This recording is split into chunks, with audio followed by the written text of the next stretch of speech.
And Sean Callebs joins us now with more on his series, Hometown Heroin. And we heard Phil Watkins say it was disheartening. I want to get your take. I mean, you're going back to your old hometown. What was it like to go back and see it this way? It's interesting because it was a town I didn't recognize. The mayor, who I've known for a long time, talked about it's a city of tale of two cities. It really is. Economically, it's doing as well as it's done or better in a long time. But the heroin problem touched so many families that I didn't know. They'd say, "What are you in town for?" And I would tell them, it'd be quiet, and the person would say, "I'm dealing with that right now. My son, my daughter, my family member."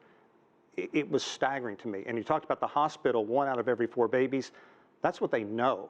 Those are the parents, the mothers who are going through prenatal care. There are a lot of people doing heroin who are prostitutes, do other things. They're not getting any kind of treatment. If we talked to Nurse Sarah Murray in that piece, if she suspects the mother is on opioids, on heroin, they can send the umbilical cord off for testing.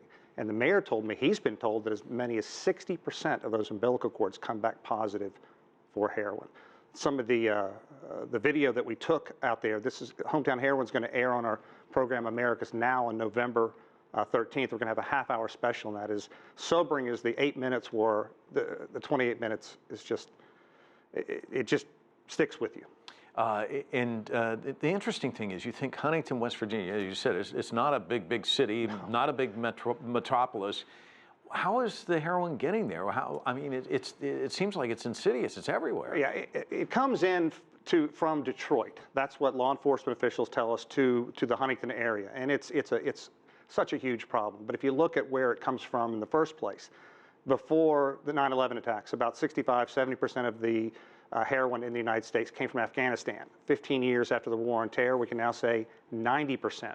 So you can clearly make an argument that that's yet another failure about the involvement in fighting in Afghanistan. The coalition troops just can't keep that area, and that's the way the Taliban is making money now. And I want to get your thoughts, having visited with the mayor who you know. I mean, there's this old expression here in this country, cradle to grave. This is a case where you show right at the outset, this guy's headed to the grave. They miraculously save him. And then you see these kids in the cradles. I mean, how do you deal with that when you're the mayor of a city? It is so complex because it touches every corner of that city. They've done some amazing things, though. Lily's Place, we talked about, we're really going to expand on that. That is an amazing facility, an infinite withdrawal center, the first of its kind in the whole nation. Other cities from West Coast, East Coast are coming to Huntington to see how they are doing this.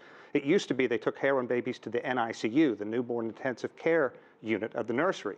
But because heroin addiction is considered a very severe problem, they were turning away preemie babies and other babies that needed severe medical treatment instantly, putting those babies in harm's way. So they had to develop another way to take care of all these heroin babies just to make sure that really sick babies could get treatment.